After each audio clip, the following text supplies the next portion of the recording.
Bienvenidas y bienvenidos a una sesión más de Ciencias Biología, que se titula Super Pinzones y Super Tortugas. Estoy muy contenta de poder estar nuevamente con ustedes. Recuerden que soy la profesora Ana Gabriela Martínez. Yo soy el profesor Arturo Díaz y juntos nos divertiremos aprendiendo sobre adaptaciones. En la sesión de hoy hablaremos de dos especies de animales que, aunque unos tengan plumas y los otros caparazón, tienen más cosas en común de las que te imaginas. Hablamos de los pinzones y las tortugas gigantes e identificaremos las adaptaciones que han favorecido su supervivencia. Retomaremos algunos conceptos tratados en sesiones anteriores, como son selección natural y adaptación. Si tienen alguna duda respecto a estos, pueden revisar su abecedario biológico. Para tomar los apuntes de la sesión utilizarán su libreta, así como bolígrafo, lápiz, colores y mucha creatividad. Durante la sesión se presentarán breves actividades que les sugiero realizar para comprender mejor el tema. Considérenlos como parte importante de sus apuntes. No olviden que estamos trabajando su abecedario biológico, así que deben de estar atentos para identificar el o los conceptos que integrarán. Nuestro planeta Tierra tiene gran variedad de especies. Seguramente ustedes lo han notado al observar su entorno. Pero, ¿cómo es que hay tantas especies diferentes? Bueno, pues resulta que Darwin también se planteó ese interrogante. Bien, observen en pantalla el siguiente texto. Como pueden identificar, hacen falta algunas palabras. Ayúdenos a completarlo. Tiene que ver con lo tratado en sesiones anteriores. Ustedes recordarán que aquí hace falta un personaje del que hemos estado hablando en sesiones anteriores. ¿Recuerdan su nombre? Correcto, Darwin. En 1831 hizo un viaje alrededor del mundo a través de un barco llamado... ¿Recuerdan el nombre? Así es, Beagle, y visitó diferentes lugares, pero uno en especial le aportó muchos elementos para complementar su teoría de... ¿Recuerdan el nombre de la teoría? Así es, se trata de la evolución por... selección natural, correcto. Estoy hablando del archipiélago de Galápagos. Bien hecho, lo lograron. Continuemos. Mejor conocidas como Islas Galápagos, se localizan en el Océano Pacífico a 1000 kilómetros de la costa del Ecuador. Es el segundo archipiélago con mayor actividad volcánica del planeta, solo después de Hawái. Estas islas son famosas por sus numerosas especies endémicas, es decir, que solo habitan en un lugar determinado. En 1978 fueron declaradas Patrimonio de la Humanidad por la UNESCO y deben su nombre a la presencia de gran cantidad de tortugas gigantes, cuyo caparazón se asemeja al de una silla de montar llamada Galápagos. Regresemos al viaje del naturalista Charles Darwin. Como les comentaba, durante su trayecto visitó las Islas Galápagos. En este sitio observó gran variedad de especies. Como mencionamos al principio, en esta ocasión nos enfocaremos en solo dos de ellas. Unas aves que se les conoce como pinzones y las tortugas gigantes. Para empezar, hablaremos de los pinzones. Estos pertenecen a un grupo de 3 especies diferentes de aves. Tienen un tamaño que oscila entre los 10 y 20 centímetros. Son de color negro, marrón y presentan diferentes tipos de canto y comportamiento. Darwin pensó que eran aves pertenecientes a diferentes familias porque se percató que presentaban características distintas en la morfología del pico y además su dieta era distinta. Sin embargo, el especialista John Gould, a quien pidió apoyo para identificarlas, determinó que presentaban particularidades que permitían formar un nuevo grupo de especies. Con esto, Charles determinó que las 3 especies derivaron de un ancestro común y que con el paso del tiempo las generaciones fueron acumulando diferencias. Es decir, cuando los ancestros de estas aves llegaron a otras islas, se enfrentaron a nuevas condiciones ambientales y los que sobrevivieron fueron aquellos que presentaban picos adaptados a los alimentos disponibles en cada isla. De esta forma lograron evolucionar y heredar estas características ventajosas a sus descendientes. Ahora analicemos dos especies de pinzones. El pinzón de la especie Geospiza magnirostris vive en lugares de mucha vegetación, en tierras bajas y bosques tropicales. Tiene un pico grande y robusto que le permite comer cosas grandes y duras. En cambio, la especie Geospiza scandens posee un pico alargado para alimentarse de las flores de los cactus Opuntia. Este pinzón habita en formaciones secas de árboles o arbustos. A continuación realizaremos una actividad para observar las adaptaciones en los picos de los pinzones. Tomaremos en cuenta 4 especies de pinzones. Tienen que observar detenidamente la forma de sus picos, ya que lo relacionaremos con el tipo de alimento que pueden consumir. Para realizar esta actividad, elegimos un par de piezas de rompecabezas. Ambas tienen que coincidir. Por un lado, la forma del pico del pinzón, a la que se le asignó un número. Y por el otro, el tipo de alimento que pueden consumir, al que se le asignó una letra. Primero observarán los picos de las 4 especies diferentes de pinzones y después 4 tipos posibles de alimentos. En esta primera ilustración se trata del pinzón terrestre grande, de la especie Geospiza magnirostris. Observen que tiene un pico grande y robusto. Imaginen de lo que puede alimentarse. Para esta actividad se le asignó el número 1. El segundo es el pinzón cantor, de la especie Certidea olivacea.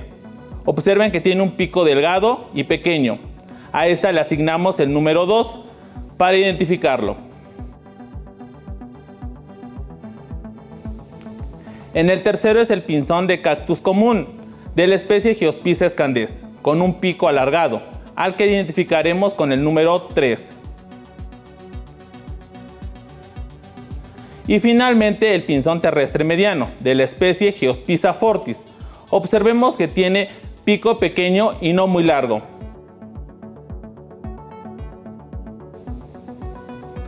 Recapitulando, con el número 1 está el pinzón terrestre grande, con un pico fuerte y robusto. En el número 2, el pinzón cantor, con un pico delgado y pequeño. En el número 3 está el pinzón de cactus común, con un pico alargado. Y por último, con el número 4, el pinzón terrestre mediano, con un pico pequeño y no muy largo. Bien, observemos los alimentos que están ubicados con letras. Con la letra A vemos semillas pequeñas e insectos. Con la letra B, insectos ubicados en pequeñas rendijas. En la C, una planta de cactus llamada Opuntia. Y finalmente, con la letra D, semillas grandes y gruesas. Ahora analicemos con atención la siguiente imagen e intentemos relacionar correctamente. Observen los dibujos de los pinzones y los alimentos que ya se han explicado. Traten de relacionarlos. Les sugiero anotar en su cuaderno número y letra. Ahora veamos los resultados. Revisen si coinciden. Empecemos con el pinzón terrestre grande. El resultado es 1D, pues su pico grande y robusto le permite comer cosas grandes y duras. Cuando no come semillas, que es su especialidad, su alternativa favorita son las garrapatas.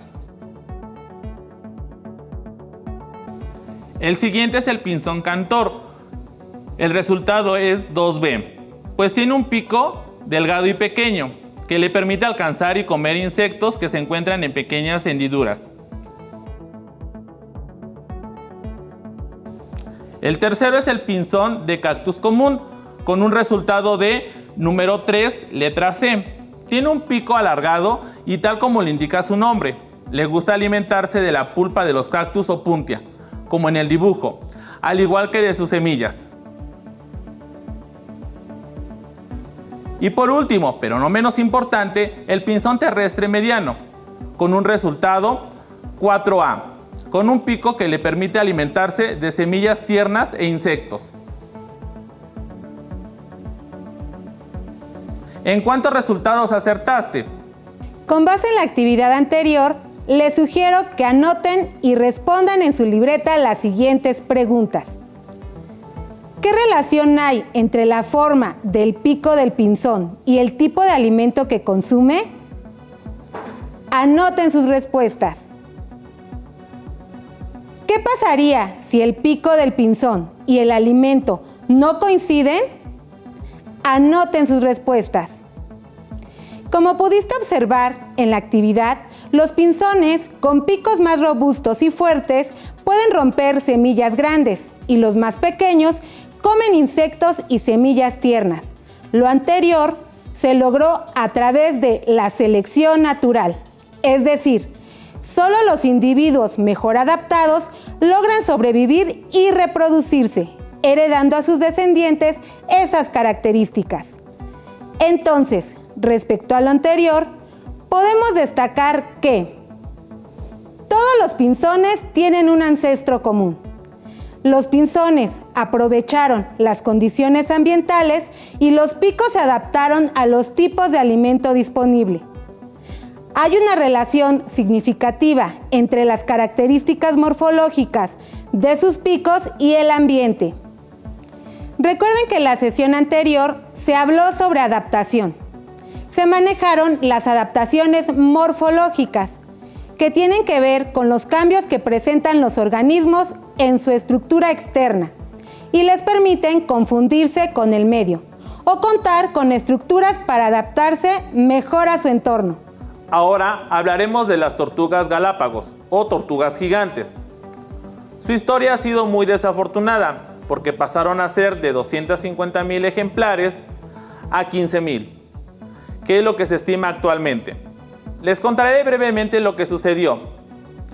Durante el siglo XVII, cuando los barcos empezaron a arribar a las costas de Galápagos, las tortugas comenzaron a ser muy importantes para los marineros, ya que vieron en ellas una fuente de alimento tanto en tierra como a bordo del barco, pues las tortugas sobrevivían varios meses sin alimento ni agua, proporcionándoles comida fresca e inclusive agua extraída de sus vejigas.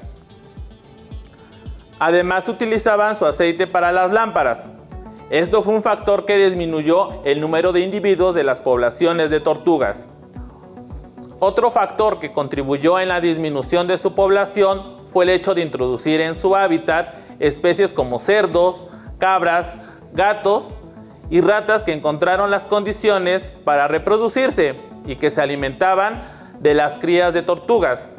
Lamentablemente su explotación duró hasta principios del siglo XX. ¿Sabías que las tortugas gigantes son de los reptiles más antiguos del mundo? Y que se ha registrado que la más longeva llegó a vivir 175 años. ¿Lo pueden imaginar? Casi 2 siglos. ¿Y sabían que pueden alcanzar un peso de 250 kilogramos? Observen los siguientes ejemplos. Son muy grandes. Se han reconocido aproximadamente 15 subespecies de tortugas y actualmente solo quedan 11. En junio de 2012 hubo una lamentable noticia. Murió el solitario George, una especie que habitaba en la isla Pinta. Es el que observan en pantalla. Pero no todo es desafortunado. El caso de otra especie de tortuga que estuvo en riesgo de extinción fue salvada gracias a Diego, uno de los machos que quedaban, y salvó su especie al fecundar unas 800 crías. Suena interesante, ¿verdad? Los invito a investigarlo. Observen las siguientes imágenes que aparecen en pantalla. Centren su atención en el caparazón. Bien, seguramente notaron las diferencias en el caparazón. Resulta que las tortugas de islas montañosas y verdes tienen el cuello más corto y caparazones en forma de cúpula, ya que se alimentan de plantas que se encuentran en el suelo. Mientras que las tortugas de islas planas y secas tienen el cuello más largo y el caparazón en forma de silla de montar como adaptación para alcanzar los cactus altos, como aparece en las imágenes. Estas observaciones ayudaron a Darwin a completar su teoría. ¿Recuerdan el título de la sesión de hoy? Es correcto, superpinzones y supertortugas. Y eso es porque tanto los pinzones como las tortugas gigantes lograron adaptarse a las condiciones del ambiente y desarrollaron características ventajosas que han contribuido a su supervivencia. ¿Conocen otras especies super? Les invito a investigar sobre alguna especie que les interese. Espero que hayan identificado el o los términos que van a agregar a su abecedario biológico. Les sugiero especie endémica. Pueden integrar las que consideren interesantes. Para concluir, recurriremos nuevamente a su ayuda, al igual que al inicio. El siguiente texto está incompleto. Apoyemos para completarlo. Con base en lo trabajado el día de hoy, podemos concluir que ¿de qué lugar estuvimos hablando hoy? Exacto, archipiélagos de Galápagos. Es una maravilla natural que alberga una gran variedad de especies. ¿Qué tipo de especies mencionaron que se localizan en un lugar determinado? Correcto, endémicas, lo que le permitió a Charles Darwin completar su teoría de... ¿Recuerdan el nombre de su teoría? Así es, la evolución de las especies por selección natural. Las especies derivaron de un ancestro común y con el paso del tiempo las generaciones acumularon diferencias. Cuando las poblaciones de la misma especie se separan, los cambios en sus características son la base para la formación de nuevas especies. Y finalmente, ¿qué? A través de ¿qué término consideran que va aquí? Muy bien, selección natural. Solo los individuos mejor. Les doy una pista. Es el resultado de la selección natural. Adaptados. Sobreviven y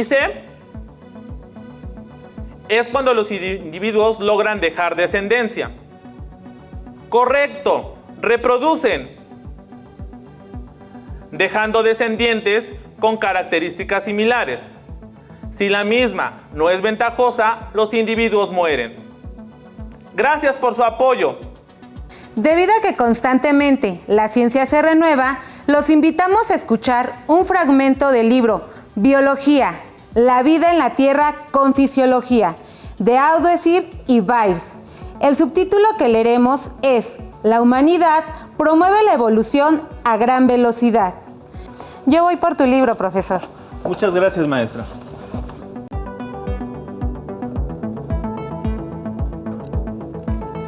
Guardián de la Tierra. La humanidad promueve la evolución a gran velocidad. Probablemente tú no te consideres como un gran motor de evolución. No obstante, a medida que abordas las tareas de tu vida diaria, contribuyes a lo que acaso es hoy la causa más significativa de cambio evolutivo rápido.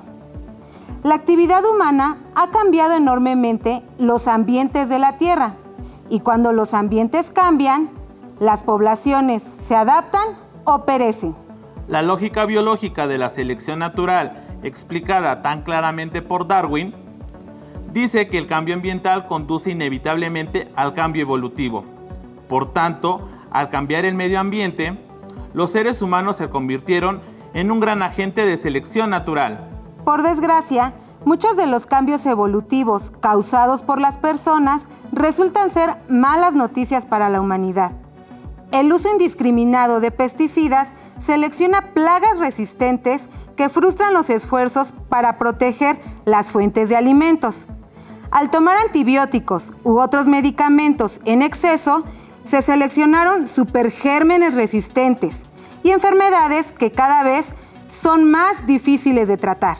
La pesca excesiva en los océanos del mundo favorece a peces más pequeños, que pueden deslizarse con mayor facilidad y escapar de las redes, lo que por tanto selecciona individuos de crecimiento lento, que permanecen pequeños, incluso cuando son adultos maduros. Como resultado, los peces de muchas especies con importancia comercial ahora son tan pequeños que la posibilidad de extraer alimentos del mar está en riesgo. El uso de pesticidas, antibióticos y tecnología pesquera ha provocado cambios evolutivos que amenazan la salud y el bienestar de las personas. Pero el alcance de dichos cambios puede empequeñecer ante los que surgirán por la modificación humana del clima de la Tierra. Las actividades de los seres humanos, en especial las actividades que usan energía derivada de combustibles fósiles, modifica el clima a contribuir el calentamiento global. En los años por venir, la evolución de las especies estará influida por cambios ambientales asociados a un clima más caliente, como la reducción del hielo y la nieve, periodos más largos de cultivo y cambios en los ciclos de vida de otras especies que proporcionan alimento o cobijo. Cada vez hay más evidencia de que el calentamiento global ya provoca cambios evolutivos. La evolución relacionada con el calentamiento se ha descubierto en varias especies de poblaciones vegetales y animales. La evidencia disponible sugiere que el cambio climático global tendrá un enorme impacto evolutivo, lo que potencialmente afectará la evolución de casi todas las especies. ¿Cómo estos cambios evolutivos afectarán a la humanidad y a los ecosistemas de que depende? Esta pregunta no se responde con facilidad, porque la ruta de evolución no es predecible. Sin embargo, hay esperanza de que una monitorización cuidadosa de las especies en evolución y un conocimiento cada vez más profundo de los procesos evolutivos ayuden a dar los pasos adecuados para asegurar la salud y el bienestar de los seres humanos, a medida que la Tierra se calienta. Qué interesante, ¿verdad? Los invitamos a leer más sobre el tema. Pueden utilizar su libro de biología u otro medio informativo. Terminamos la sesión, pero aún nos queda mucho por descubrir. Así que nos vemos pronto aquí en Aprende en Casa 2. ¡Hasta la próxima! Si tienes dudas o